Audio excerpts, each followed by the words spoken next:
Alright, this video is an introduction to academic language and differentiation. So let's start with academic language and recall it's a combination of the vocabulary skills and the language skills. And so I like to think of it as what are the demands you're going to put on the student to know and use the language in order to be successful with the lesson. So what language skills will they have to use when they're doing the lesson or to demonstrate their learning? So language demand can be broken into two areas. The discourse, so our speaking and our listening, as both learner and teacher. So what are they listening to? What are they speaking to their peers? What are they speaking to you? How are they listening? Getting instructions, getting information through auditory means. And then the syntax, the reading and the writing. So our language demand vocabulary, we have to identify the new content vocabulary, and then that links to the background knowledge from previous lessons and their expected prior knowledge. And then we identify the non-content vocabulary. So a word like analysis or summarize or differentiate might be non-content vocabulary that the students would need to know to understand what your directions were for them. And these often then link you to the language function, what they're going to do with the information. So let's talk about language function and the difference between language demand and language function. The language demand, remember, is what they're reading, writing, listening, speaking. So the act of language.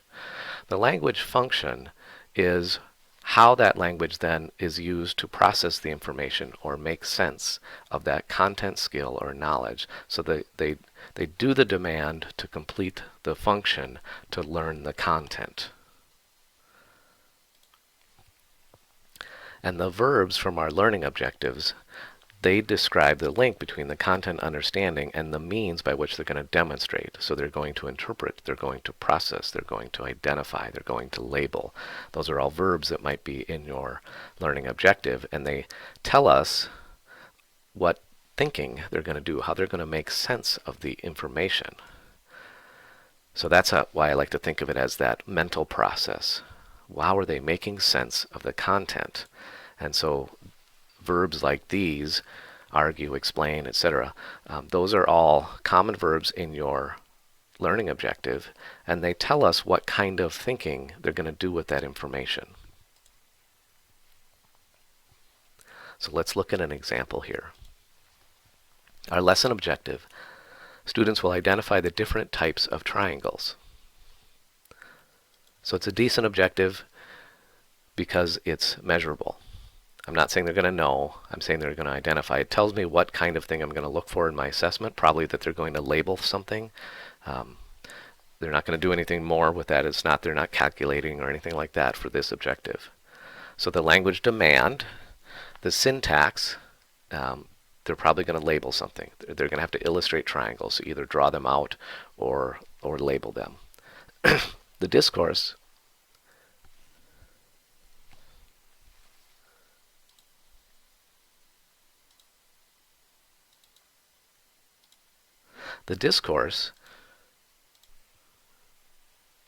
is they're going to listen to instructions while demonstrating. They're going to explain it to their peers, etc. So how will they use the language, the syntax of the discourse to show their understanding? And then the vocabulary, including non-content. And then lastly, the language function, identifying, explaining, compare and contrast, etc. So how are they going to complete, what process will they complete when they do this? So the academic language can be a bit overwhelming at first until you really just break it down to 3 simple steps. What's the vocabulary? What are they going to do with it when they're doing the lesson? Are they going to write it? They're going to read it? They're going to speak it? Or they're going to listen? And then to show you their understanding, what is the verb from the learning objective? And if you can identify those 3 pieces of the academic language, you can break this into smaller chunks and make it more manageable to figure out for your lesson plan.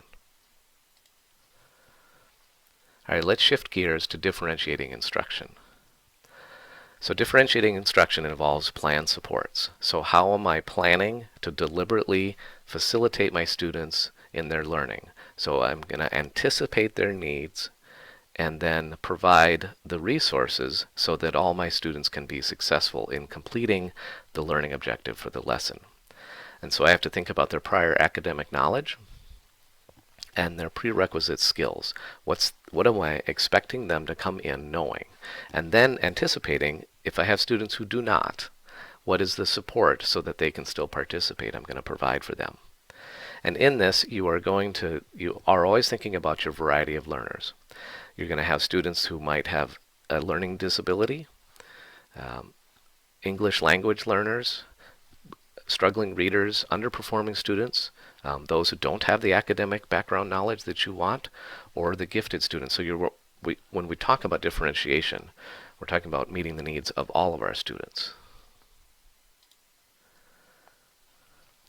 And so differentiating instruction, there are 5 articles that are on D2L. They're very short.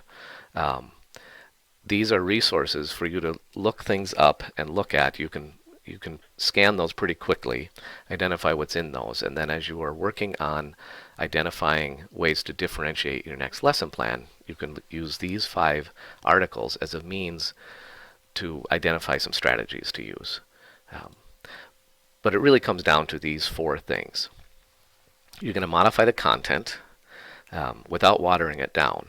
So we're not talking about making it easier or reducing the amount of content, though sometimes that might be necessary, but that is your absolute last resort. You're modifying the instructional process, so multiple ways of teaching it. You're modifying the product, again, changing the task expectations, but preferably without watering it down. And then you're modifying the learning environment, so providing different learning situations, or in groups, in small groups, in large group, individually, in a project-based setting, etc. Okay, so now your task, well, my final thoughts here on differentiation, your job as a teacher is to make it as easy as possible for your students to learn as much as possible, challenging students at the edge of their zone of proximal development. That's your job as a teacher. That's why you differentiate. So now for the assignment, academic language, and differentiation, the exercise, which you'll find the link to on D2L here. I want you to look back at Lesson Plan 1 in this exercise to complete this exercise. So you're going to look at what you did in Lesson Plan 1 and then identify the academic language and differentiation that could have happened in that lesson. It's important to work alone on this, so if you did this lesson with somebody else, I still want you to do this piece alone so that you get the practice on this. And this is due on Wednesday, the 11th.